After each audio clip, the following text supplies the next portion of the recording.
Boa tarde, Jorginho. Boa tarde, boa tarde.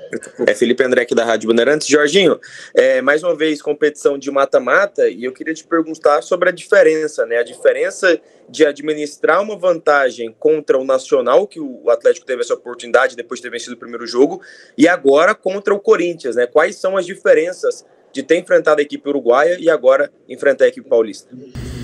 São estilos totalmente diferentes de jogo, padrão de jogo bem diferente.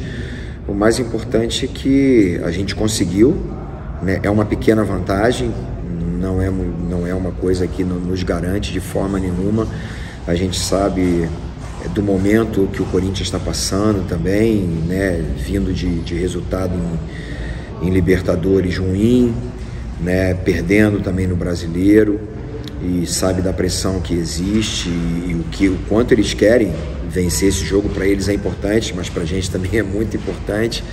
Eles em casa, eles são muito fortes, né? Tem o apoio da sua torcida, que está sempre presente, fiel, e a gente sabe que vai ser muito difícil, apesar da gente ter tido, né, uma pequena vantagem aí com os 2 gols, mas dentro do futebol todas essas coisas a gente sabe que pode mudar a qualquer momento. O mais importante é que a gente entre entendendo o jogo, o quanto será difícil, jogo realmente assim com muita, não apenas contra uma equipe com muita qualidade técnica, mas também um jogo em que literalmente se torna uma guerra, né? Que a gente tem que ir para os confrontos muito bem preparado, ganhar esses confrontos, a gente ganhar as divididas, a gente não apenas ser uma equipe organizada, ousada, mas também ser uma equipe corajosa, né? E eu acho que jogando dessa forma a gente tem possibilidade sim de passar essa fase. Jorginho, boa tarde, aqui é a Natália. Jorginho, antes do confronto, né, depois que saiu ali o sorteio de Corinthians e Atlético, muito se apontou o Corinthians como favorito a ficar com essa vaga. Só que o Atlético acabou com esse favoritismo logo no primeiro jogo. Hoje, se o Atlético acabar eliminado para o Corinthians, seria uma zebra? Não tem zebra. Quanto ao Corinthians, não tem zebra, né? Mesmo a gente com 2-0, é claro que é uma coisa, eu estou apenas comentando, não é uma coisa que eu planeje de forma nenhuma, não quero que isso aconteça e não vai acontecer, mas a gente precisa entender que o futebol não é dessa forma, ele não é tão simples assim, da gente analisar de uma matemática simples como 2 e 2 são 4, não é assim, existem variáveis num jogo. E outra, a gente está falando do Corinthians, uma das maiores torcidas do futebol brasileiro, um dos maiores clubes do futebol brasileiro, com conquistas expressivas. Já joguei em outras situações, já treinei em outras situações, já tive viradas a favor, já tive viradas contra, então o que é importante para a gente é entrar completamente concentrados e compenetrados naquilo que a gente precisa fazer. Mas, falando em termos de Corinthians, não existe uma zebra de forma nenhuma, não consigo enxergar dessa forma. Mas isso não vai acontecer não, se Deus quiser. Boa tarde, Jorginho, aqui é o Matheus Medeiros da PUC TV. O que a gente sabe, o que dá para prever, é que o Corinthians vai alucinado para cima do Atlético desde o primeiro minuto. O que vocês estão preparando para aguentar esse momento? Qual que é a estratégia? Como fazer essa vantagem durar até o fim do jogo? E é a primeira vez que você acha que vai enfrentar uma pressão inicial desse tamanho desde que chegou? Não, já enfrentamos situações como essa. O Olímpia foi assim, o Nacional foi assim.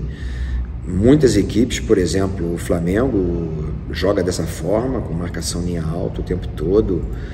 Muitas equipes jogam dessa forma.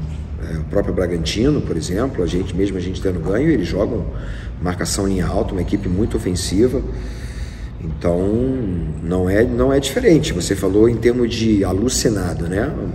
Eu não vou entrar alucinado de jeito nenhum. Eu vou entrar muito concentrado, muito atento, mas sem perder a minha razão. Eu preciso realmente assim ter um equilíbrio emocional muito grande da minha equipe para que a gente possa jogar com aquilo que a gente tem de melhor e com a vantagem que a gente adquiriu. Você conhece muito bem a nossa forma de jogar, não somos uma equipe que fique baixando as linhas o tempo todo. Em alguns momentos a gente há necessidade, às vezes até imposta pelo próprio adversário ou pela necessidade do adversário, mas nós somos uma equipe que agredimos o nosso adversário também.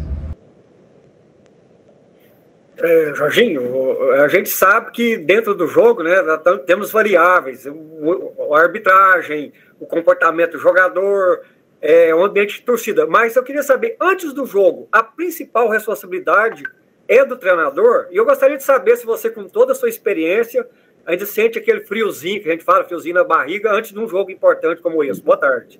Boa tarde. Isso é natural, mesmo com tantos jogos na minha vida, né, com 20 anos como atleta e profissional e mais 16 anos aí como treinador, o friozinho na barriga sempre existe. Meu momento mais difícil para mim é justamente quando os jogadores vão aquecer, que eu não posso aquecer mais, que eu fico dentro do vestiário e ali surge um turbilhão de pensamentos, de possibilidades. A gente conversa com a comissão técnica das possibilidades que nós temos para o jogo, mudanças em caso de vencendo, perdendo, como a gente vai se comportar, né? Com um jogador a menos, um a mais, como a gente vai se comportar, tudo isso a gente bate um papo, né? Enquanto os jogadores estão aquecendo, e é um momento mais tenso para mim, né?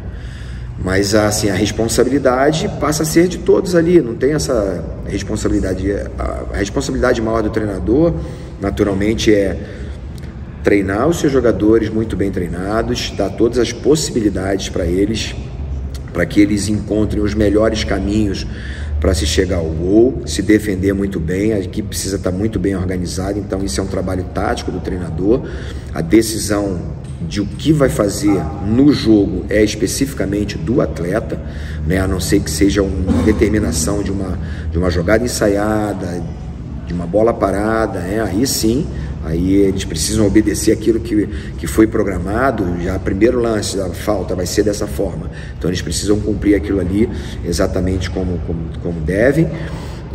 E a minha responsabilidade é justamente naquele momento ali ter a sensibilidade de saber lidar com o grupo, de como elevá-los a estarem completamente concentrados e motivados para aquele momento específico. Ô Jorginho, eu queria saber de você, é claro que existe ainda uma última atividade, que você define a equipe, não é um time reativo, o Atlético é um clube que já por tradição sob o seu comando é uma equipe muito corajosa, que marca pressão, que não deixa o adversário jogar. Eu queria saber se a sua intenção, em termos de estratégia, esse jogo é o jogo que mais está te dando trabalho para pensar, mesmo com uma vantagem de 2-0 adquirida no primeiro jogo. É claro que está sendo uma decisão em cima da outra, jogos importantes em cima do outro, independente se sendo em Copas ou no Campeonato Brasileiro. O Atlético está tendo muito pouco tempo para respirar, para trabalhar, às vezes até para corrigir alguns erros.